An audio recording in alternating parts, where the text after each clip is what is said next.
Exercise 10.2 के first question में कह रहा है कि एक एक्सटर्नल पॉइंट Q से टेंजेंट डाला गया है किसी सर्कल पर। जैसे ये एक सर्कल है, इस पर इन्होंने क्या किया है कि एक्सटर्नल पॉइंट Q से, इस पॉइंट को Q अगर बोलें तो इस Q पॉइंट से इन्होंने टेंजेंट डाला है और बोले हैं कि उस टेंजेंट की जो लेंथ है वो 24 सेंटीमीटर है, यानी कि ये जो लेंथ है वो 24 सेंटीमीटर इन्होंने बोला है।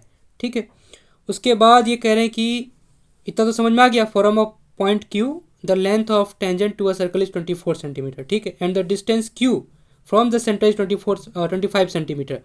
जो Q की डिस्टेंस है सेंटर से, ये रहा सेंटर, सेंटर O, इसकी डिस्टेंस Q से कितनी है? 25 सेंटीमीटर है। ठीक, बहुत अच्छा। उसके बाद ये कह रहे हैं कि the radius of the circle is, option दिया हुआ है तो रेडियस ये पूछ रहे हैं। तो हम जानते हैं कि अगर मैं रेडियस ड्रॉ करूँ, जैसे ये रेडियस हो गया, तो रेडियस और टेंजेंट के बीच में एंगल 90 डिग्री का होता है हमेशा। रेडियस और टेंजेंट के बीच में कितना एंगल होता है? 90 डिग्री।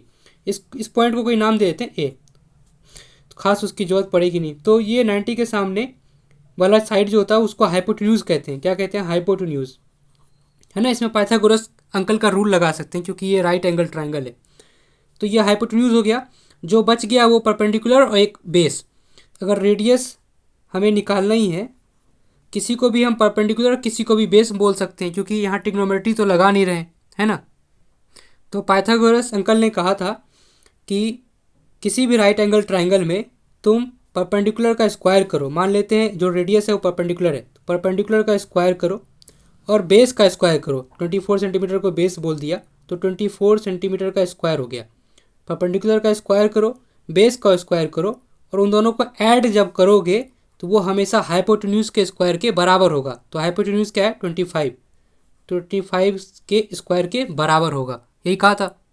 अब इसको सॉल्व कर लेते हैं। 25 का स्क्वायर होता है 625। अगर नहीं पता है तो इसको मल्टीप्लाई कर सकते हैं, 25 इंटू 25। ठीक है, ये हो गया R स्क्वायर, प्लस में 24 का स्क्वायर होता है 576। अगर नहीं पता है तो 24 इंटू 24 कर लिया, वहाँ से समझ में आ जाएगा। ठीक है, 625 को अब घटा लेते हैं 576 में, है ना। तो ये इधर आके माइनस हो जाएगा, तो 625 माइनस 576 इक्वल टू रेडियस का स्क्वायर। तो अब इसको सब्ट्रैक्ट कर लेंगे। देखो 15 में से 5 में से 6 नहीं जा सकता, 15 में से 6 गया, 9 बचा, यहाँ पे बचा 1, तो इससे कैरी लिया तो 11 में से 7 गया, कितना बचा? 4। ठीक ना, और ये 5 बचा, 550 हो गया। ठीक है, 49 R स्क्वायर हो गया यहाँ से। तो R कितना आ जाएगा? 7 सेंटीमीटर। यहाँ से R आ जाए, रूट ले लेंगे दोनों तरफ स्क्वायर रूट ले लिया, R आ जाएगा 7 सेंटीमीटर। ठीक, तो 7 ऑप्शन में हमारा 7 सेंटीमीटर होगा, तो वो आंसर सही है, ए वाला ऑप्शन सही है। ठीक ना, ऑप्शन ए।